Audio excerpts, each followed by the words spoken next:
चलो તમારો પાંચમો પાઠ જે હતો શાંતિની શોધમાં બુદ્ધ અને મહાવીર એમાં ગૌતમ બુદ્ધ વિશે આપણે ભણી ચૂક્યા। હવે આપણે ભણવા જઈશું વિશે મહાવીર સ્વામી વિશે, બરાબર। તો ચલો, મહાવીર સ્વામી કોણ હતા? તો મહાવીર સ્વામી જૈન ધર્મના ઉપાસક કહેવાતા, તો જે પોતે એમના જૈન ધર્મના 24 તીર્થંકરો પૈકી એક તીર્થંકર તરીકે ઓળખવામાં આવે છે, બરાબર। અત્યારે એમના 24 તીર્થંકરો તમને જે પહેલા કીધું એ રીતે કે 24 તીર્થંકરો એટલા માટે પાડવામાં આવ્યા કે જે મહાન થઈ ગયા કે જેમને જૈન ધર્મ માટે શું આપ્યો? ઉપદેશ આપ્યો, બરાબર। અને ઉપદેશના અંતે એમણે એમનું જૈન ધર્મને શું કર્યું? આગળ લાવવા માટે સતત પ્રયત્ન કર્યો અને ખૂબ જ નાની ઉંમરે ગૃહત્યાગ કરી અને પોતે કેવું સંન્યાસ લીધો છે, બરાબર। તો આવા જ આપણા એક મહાવીર સ્વામી કે જેને આપણે 24મા અને છેલ્લા તીર્થંકર તરીકે ઓળખીએ છીએ। જૈન ધર્મમાં 24 તીર્થંકર છે, એમાં જે આપણે કહીએ કે 23મા તીર્થંકર તરીકે પાર્શ્વનાથ કહેવામાં આવે, જેનો અત્યારે જૈન ધર્મમાં આપણે કેટલી જગ્યાએ જઈએ તો પાર્શ્વનાથ ભગવાનના આપણે શું હોય? એમના મંદિર હોય, ખબર? પાર્શ્વનાથ ભગવાનના મંદિર હોય છે કેટલીય જગ્યાએ, બરાબર। તો એનું કારણ શું કે એમનો ભગવાન તરીકે 24 તીર્થંકર છે, એ એમના 24 ભગવાન બરાબર ગણાય છે જૈન ધર્મના, બરાબર। ચલો, હવે જે પાર્શ્વનાથ હતા એ કોણ હતા? તો રાજા અશોકસેનના પુત્ર હતા, બરાબર।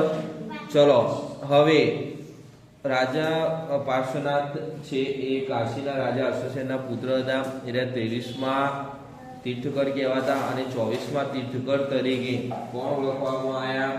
તો આપણા મહાવીર સ્વામી, જેમને પહેલા આપણું એનું નામ શું હતું? વર્ધમાન તરીકે ઓળખતા હતા, બરાબર। ચલો, હવે મહાવીર સ્વામીનું આપણે અહીંયા માહિતી લઈએ તો મહાવીર સ્વામી પહેલા કોણ હતો? તો વજ્જી સંઘના એક ગણરાજ્ય કુંડ ગ્રામના જ્ઞાતુક ક્ષત્રિય વંશમાં મહાવીર સ્વામીનો જન્મ થયો હતો। એમનું બાળપણનું નામ શું હતું? વર્ધમાન હતું, બરાબર। એમના પિતાનું નામ સિદ્ધાર્થ અને માતાનું નામ ત્રિશલા દેવી હતું, બરાબર। સિદ્ધાર્થ એમના પિતા અને ત્રિશલા દેવી એમના માતા હતા અને એમનું બાળપણનું નામ વર્ધમાન હતું। કોઈ પણ જ્યારે સંત હોય અથવા જે મોટા મોટા માણસો થઈ ગયા અથવા જેનો ભગવાનનો દરજ્જો આપે, એમનું વર્તમાનનું નામ પહેલાંનું નામ અલગ હોય, જ્યારે પછી એમના લોકો દ્વારા અલગ નામથી ઓળખવામાં આવે છે। એમ મહાવીર સ્વામીને પહેલાંનું અસલ નામ વર્ધમાન છે, જ્યારે એમનો પછી મહાવીર તરીકે ઓળખવામાં આવ્યા એ પાછળ આવે, બરાબર। ચલો, એમના માતા પિતા એમના ભાઈ હતા, જેમનું નામ શું હતું? નંદીવર્ધન। પોતે ગૌતમ બુદ્ધ શું હતા? રાજકુમાર હતા। એ જ રીતે મહાવીર સ્વામી પણ પોતે એક રાજકુમાર હતા અને એમના લગ્ન કોના સાથે થયા હતા? યશોદા નામની છોકરી સાથે એમના લગ્ન થયા હતા। અને વર્ધમાનની એટલે કે મહાવીર સ્વામીની પુત્રી પણ હતી, જેનું નામ શું હતું? પ્રિયદર્શિની। વર્ધમાન એટલે મહાવીર સ્વામીની પુત્રીનું નામ શું હતું? પ્રિયદર્શિની। હવે મહાવીર સ્વામીના લગ્ન થયા, પુત્રી હતી, બરાબર। પછી એમને સંન્યાસ ક્યારે લીધો? તો સંન્યાસ લીધો 30 વર્ષની વયે। જેમ ગૌતમ બુદ્ધે 30 વર્ષે સંન્યાસ લીધો, એમ મહાવીર સ્વામીએ પણ 30 વર્ષની વયે શું કર્યું? સત્યની અને જ્ઞાનની શોધમાં એમણે શું કર્યો? ગૃહ ત્યાગ કર્યો। અને પછી એમને શું કર્યું? ગૃહ ત્યાગના પછી ભિક્ષુક જીવન જીવવા લાગ્યા। હવે એમને શું કર્યું? તો ભિક્ષુક જીવન જીવીને 12 વર્ષ સુધી કઠોર તપચર્યા કરી, બરાબર। અને પછી ઋજુપાલિક નદીના કિનારે તેમને સર્વોચ્ચ જ્ઞાન એટલે કે કેવળ જ્ઞાન પ્રાપ્ત થયું। એટલે કે એમને શું કર્યું? જ્ઞાન પ્રાપ્ત થયું। ક્યાં થયું? તો ઋજુપાલિક નદીના કિનારે, બરાબર। જ્યારે ગૌતમ બુદ્ધને ક્યાં જ્ઞાન પ્રાપ્ત થયું હતું? તો બોધિગયાના પીપળાના વૃક્ષ નીચે જ્યારે મહાવીર સ્વામીને ક્યાં થયું? તો ઋજુપાલિક નદીના કિનારે એમને જ્ઞાન પ્રાપ્ત થયું, બરાબર। ચલો, હવે જ્ઞાન પ્રાપ્ત થયું પછી એમને શું કરવામાં આવ્યા? એમના મન અને ઇન્દ્રિયો પર એમને વિજય પ્રાપ્ત કર્યો અને એના કારણે એમને જીન કહેવામાં આવ્યા। જેને તીર્થંકરોમાં જે જીન હોય એને જીનાલય તરીકે ઓળખવામાં આવે છે, જે જીન માટેનું જીનાલય બનાવવામાં આવેલા હોય છે, બરાબર। જે તમે અહીંયા જાઓ, આપણે કહીએ કે જૈન ધર્મમાં એમના જે મંદિરો હોય એના આપણે જીનાલય તરીકે ઓળખીએ છીએ। આપણે મંદિરો કહીએ એમ એને શું કહીએ? જીનાલય કહીએ, બરાબર।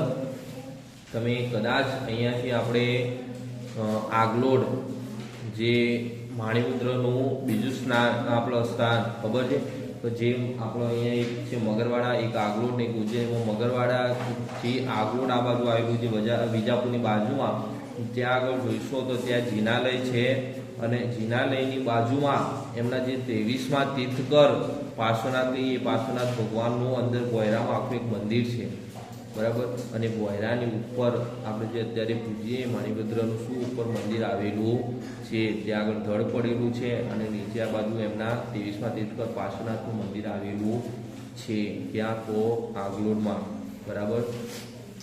ચલો હવે એમણે ગૃહ ત્યાગ કર્યો, એમને જ્ઞાન પ્રાપ્ત થયું તો પછી એમને જૈન ધર્મ માટે એમને શું કર્યા ઉપદેશ આપ્યા. હવે ઉપદેશ શું આપ્યા શેના લગતા આવ્યા તો એમને કુલ કેટલા 5 ઉપદેશ આપ્યા બરાબર. ચલો એમને ઉપદેશમાં પહેલા જોઈએ તો મહાવીર સ્વામી પણ ગૌતમ બુદ્ધની જેમ શું કરતા ભય અને દુઃખોથી ભરેલું આ સંસારને માનતા.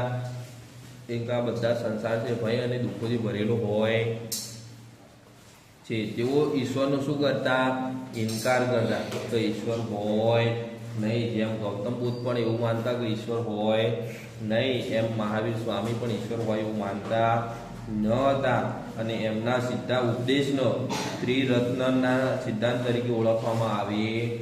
ત્રિરત્નના સિદ્ધાંત તરીકે એમનો ઉપદેશ ઓળખવામાં આવે છે બરાબર. એમના 5 વ્રતોના ઉપદેશ હતા જે નીચે મુજબ છે. પહેલો છે અહિંસા. મહાવીર સ્વામી એવું માનતા કે હિંસા એ માનવ સમાજનું સૌથી મોટું દૂષણ છે. એટલે એવું કહેતા કે માનવ સમાજ માટે હિંસા એ સૌથી મોટું દૂષણ. જો તમે હિંસા ના કરો તો એ તમારું દૂષણ શું થઈ જાય દૂર થઈ જાય છે. હિંસા એટલે તમે કોઈકના માટે તમારા પ્રત્યે તમે શું કરો એકબીજા પ્રત્યે વેર રાખો એને તમે શું કરો હિંસા રાખેલી કહેવાય. તમે તમારા માટે કોઈ બીજાને દુઃખ આપો એ બધું શું કહેવાય એને હિંસા કરેલી કહેવાય બરાબર. જેમ ગૌતમ બુદ્ધે હિંસા માટે કીધું હતું જેમ પ્રાણીઓનું આપણે મારવું જોઈએ બલિ ચડાવવી જોઈએ નહીં એમ મહાવીર સ્વામી પણ એ છે હિંસા કરવી જોઈએ નહીં અને અહિંસા તરફ એટલે કે અહીં હિંસા છોડીને અહિંસા તરફ એને આગળ વધવું જોઈએ. બીજો એમને ઉપદેશ આપ્યો એવો કે ભાઈ સત્ય એટલે ક્યારેય અસત્યનું ઉચ્ચારણ કરવું જોઈએ નહીં. એમને કીધું કે ક્યારેય ખોટું બોલવું જોઈએ નહીં, હંમેશા સાચું જ બોલવું જોઈએ. અસત્ય એટલે કે અસત્ય ખોટું બોલેલું કદી વધારે ટકતું નહોતું, હંમેશા તમારે સાચું બોલવું જોઈએ. પછી એમને ત્રીજો આપ્યો અસત્ય એટલે એનો મતલબ શું આપ્યું અસત્ય એટલે કે ચોરી એ સૌથી મોટું અનિષ્ટ છે.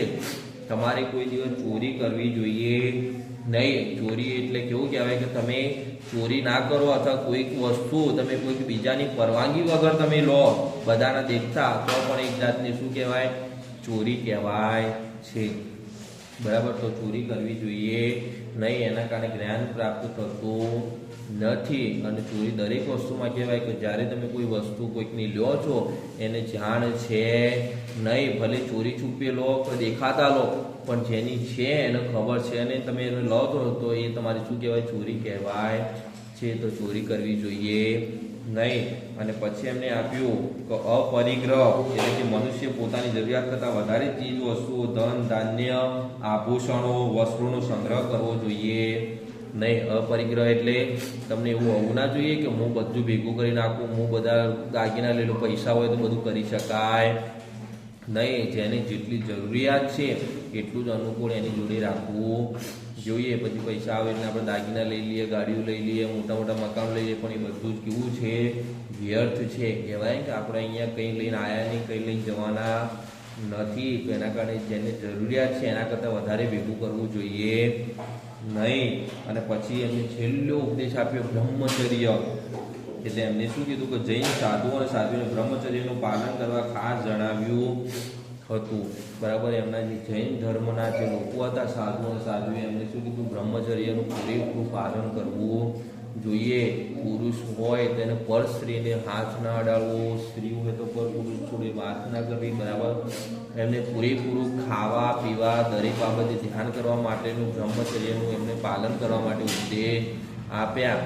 અને એનો અનુલક્ષીને હાલ પણ જૈન ધર્મ એટલે કે આપણે વણિયા જાતિ કહીએ જે બધા લોકો શું કરતા હોય છે બ્રહ્મચર્યમાં જતા હોય છે અને ખૂબ જ નાની ઉંમરમાં એ પોતે શું કરે પોતે સંન્યાસી તરફ આગળ વધી જાય છે. તમે કેટલીક વાર જોતા હશો કે ખૂબ નાની ઉંમરે પણ ઓણિયા એટલે કે જૈન ધર્મના લોકો નાના છોકરાઓ હોય છતાં પણ એ સંન્યાસ લઈ લેતા હોય છે. સંન્યાસ એટલે કે ભલે ગમે તેટલી વસ્તી હોય, એમની જોડે ગમે તેટલા પૈસા હોય, ગમે તેટલી વસ્તુ હોય, છતાં એ બધું જ ત્યાગ કરી અને એક સફેદ લુગડામાં એક ખાલી કટોરી લઈને ઘરેથી નીકળતા હોય છે. પછી એમનો કોઈ સંસાર સાથે કોઈ મિલાપ હોતો નથી. એમની જોડે ના તો પછી ફોન હોય છે કે ના પછી એમના ઘરવાળાથી અથવા કોઈ સગા સંબંધીથી મળવાનો આગ્રહ કરે છે. બરાબર, એ બધા એવું કંઈ હોતું નથી. અને બધા જ જે દૂર રહેવાનું એટલે બ્રહ્મચર્યનું પાલન કરવા કહે છે. અને હાલ પણ એમની જૈન ધર્મના આ અહીંયા ઉપાસક તરીકે બધા ઉપયોગ કરતા હોય છે. બરાબર, ચલો હવે મહાવીર સ્વામી એક મહાન સુધારક તરીકે હતા. એ તો તમને ખબર પડી કે એમને ઉપદેશ કેવા સાચા અને સારા ઉપદેશ આપ્યા છે, જેને આપણા જીવનમાં આપણે હંમેશા ઉતારવા જોઈએ. ચલો હવે મહાવીર સ્વામી એ પણ ક્યારે એમનું અવસાન થયું તો 72 વર્ષની વયે પાવાપુરીમાં તેઓ નિર્વાણ પામ્યા. જ્યારે 72 વર્ષના થયા એમને સંન્યાસ 30 વર્ષનો લીધો, 30 વર્ષે સંન્યાસ લીધો અને 72 વર્ષે એમનું શું થયું?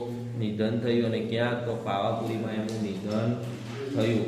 અને આજથી લગભગ 2500 વર્ષ પહેલા ગૌતમ બુદ્ધ અને મહાવીર સ્વામીના ઉપદેશથી લોકોને નવા વિચારો મળ્યા.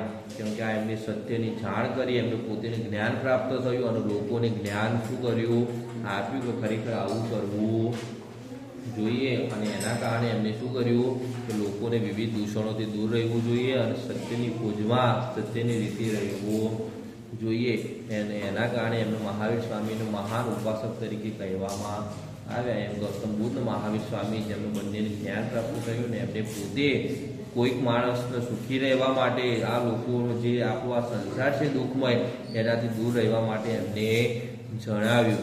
બરાબર, બંને સુધારક તરીકે કાર્ય કર્યું છે. અહીંયા તમારો આ પાઠ થાય છે પૂરો. બરાબર, ખબર પડી ગઈ.